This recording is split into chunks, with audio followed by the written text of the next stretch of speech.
آیا این مراقبت‌های سختیه؟ برس‌های محافظدار استفاده کنن. آیا برس‌های پلاستیکی برس‌های خوبی ان؟ اوکی، انجامش بده. مولان هستم. بیش از 20 ساله که کار خدمات اکستنشن مو و موژه رو انجام میدم و امروز تصمیم دارم در مورد مراقبت‌های اکستنشنی، در واقع مراقبت‌هایی که شما باید بعد از گرفتن خدمات اکستنشن انجام بدین، یه توضیحات خیلی مفصل و کاملی بدم. آیا این مراقبت‌های سختیه؟ نه، خیلی ساده است. آیا نیاز به محصولات مراقبتی گرون قیمت داره؟ نه. دقیقاً برعکس، شما میتونید با ارزون ترین محصولات مراقبت کاملی از موهاتون داشته باشید. اینکه شما دقیقاً 3 چیز رو باید در مورد مراقبت‌های اکستنشنی بدونید. کف سرتون چرب نشه، موهاتون رو حتماً با برس اکستنشن از کف سر شونه کنید، چون برس‌های اکستنشن طوری طراحی شدن که بین اکستنشن‌ها میافتن و شما راحت میتونید از کف سر مو رو عمیق شونه کنید که هیچ گرهی بین موهاتون نیفته. مراقبت اصلی اونجاییه که شما از چسب هاتون مراقبت میکنید، گره هایی که قراره توی موهاتون باعث آسیب های اکستنشنی بشه مراقبت میکنید. مراقبت از ساقه موهاتونه. ببینید وقتی شما موهای نچرال بدون دکلوره دارید، در واقع موهای سالم دارید، نیاز به مراقبت خاصی برای ساقه ندارید. ولی وقتی موهای دکلوره ای دارید، حتما باید مراقبت رو توی ساقه انجام بدید. 1. شامپویی که به کف سرتون میزنید باید کف سر یعنی پوست سرتون رو خشک کنه، اما شامپویی که به ریشه موهاتون میزنید باید ساقه موهاتون رو نرم کنه.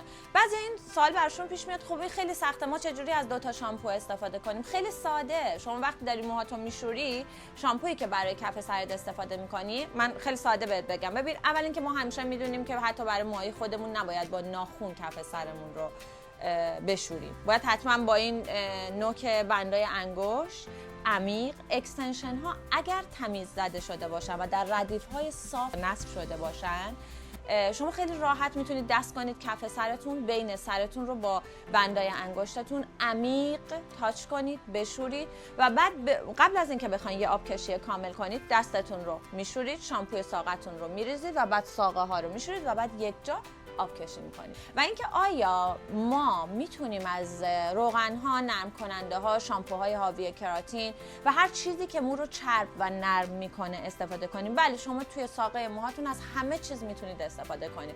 اما شامپوی ریشه حتما باید کف سر رو خشک کنه. چه شامپوهایی کف سرمون رو خشک میکنن؟ خیلی ساده، شامپوهایی که کراتین، نرم کننده، روغن و هیچ پروتئین و هیچ چیزی که باعثش نرم شدن، لطیف شدن مو میشه توی ترکیباتش نداشته باشه. یک نکته خیلی مهم، ما هرگز از شامپوهای فیرسولفات برای شستن کف سر استفاده نمی کنیم، چون همونطور که شما میدونید شامپوهای فیرسولفات خاصیتی که دارن اینه که موها رو نرم میکنن، لطیف میکنن و اونها برای ساقه طراحی شدن. برای کف سرتون حتما از شامپوهای ساده استفاده کنید. مثلا من معمولا شامپوهای کلیر مردونه رو معرفی میکنم، شامپوهای لایف بوی رو معرفی میکنم، یا شامپوهایی که خیلی شامپوهای ساده، شامپوهایی که کابین تخصصی ندارن. چطور موهامون رو شونه کنیم؟ چند بار موهامون رو شونه کنیم در طول روز؟ ببینید، برای بحث برس کشیدن از کف سر، این کلمه کف سر رو هرگز فراموش نکنید. از کف سر اگر شما نصب درستی داشته باشید، هرگز با شونه کردن چسب ها کنده نمیشن. اگر اتو کشی صحیح انجام بدین، هرگز با فشاری که اتو ایجاد میکنه چسب ها کنده نمیشن. چسب ها نباید چرب بشن و چسب ها نباید بینشون چسبندگی ایجاد بشه.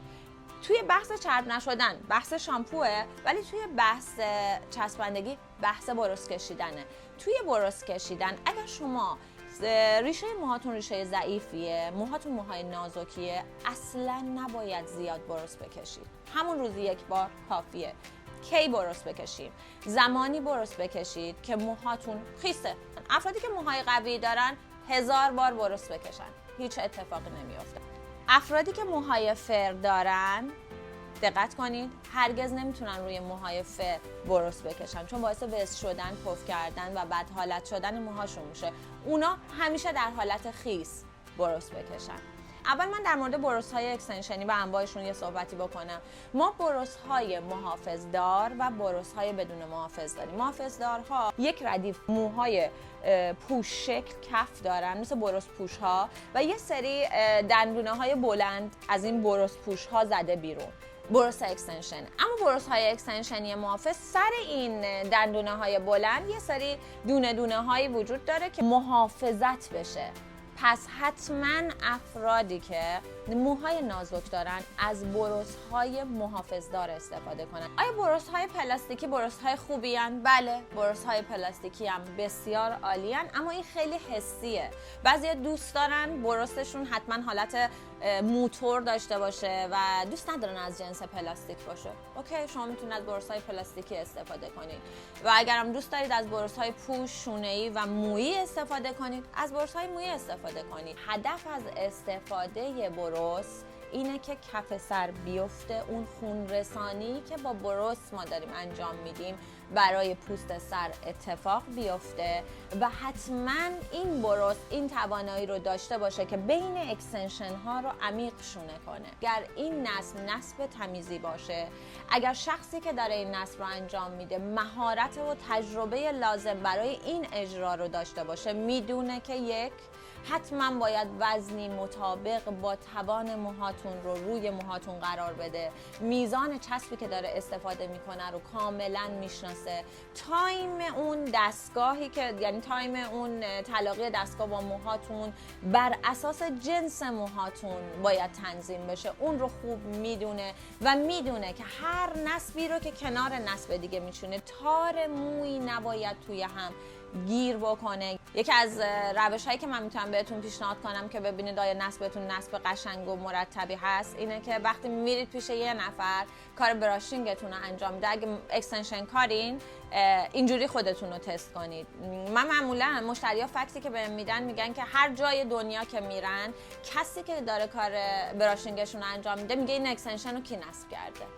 چقدر راحت میتونم ردیفا رو جدا کنم، تار موی توی تار موی گیر نکرده، هیچ چسبندگی بین اینا وجود نداره. 80% نصب، 20% مراقبت خود شماست.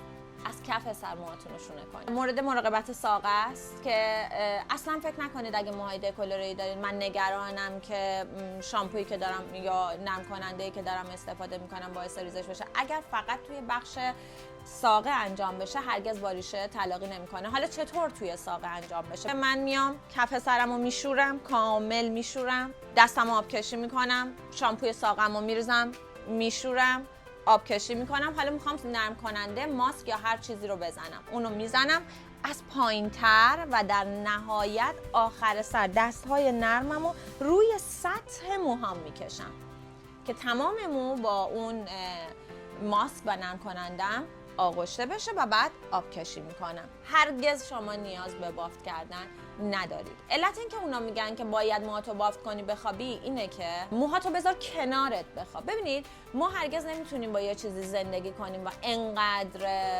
شرایط زندگی رو اون چیز برای ما سخت کنه، چون در واقع اکستنشن باید بخشی از بدن شما بشه، باید اونقدر راحت باشه که شما یادت بره موهات اکستنشنه. موهات نمیخواد بافت کنی بخوابی، فقط موهات نباید کشیده بشه. کشیده نه یه کشیدگی ساده، اینکه من موهام زیر تنم گیر کنه روش غلط بزنم، بله اگه همچین عادتی رو داری احساس میکنم و موهای خیلی بلندی رو مثلا موهای 1 متری استفاده کردی، موهای تا زیر باسن استفاده کردی و تو دست و پاته و راحت تری که این کار رو انجام بدی، اوکی انجامش بده. و یک مراقبت مهمتر، مویی که شما داری کار میکنی موی از سر چیده شده 100% طبیعی عین موهای خودته. هر کاری که با موهای خودت میکنی و موهات آسیب میبینه، موهاتو خیس میبندی باعث پوسیدگی مو میشه، موهات رو دکولوره‌های میذاری که مطابق با توان موهات نیست، رنگدونه موهای خودت قرمزی داره، نمیتونی موهاتو به پایه دکولوره‌های خیلی بالا برسونی.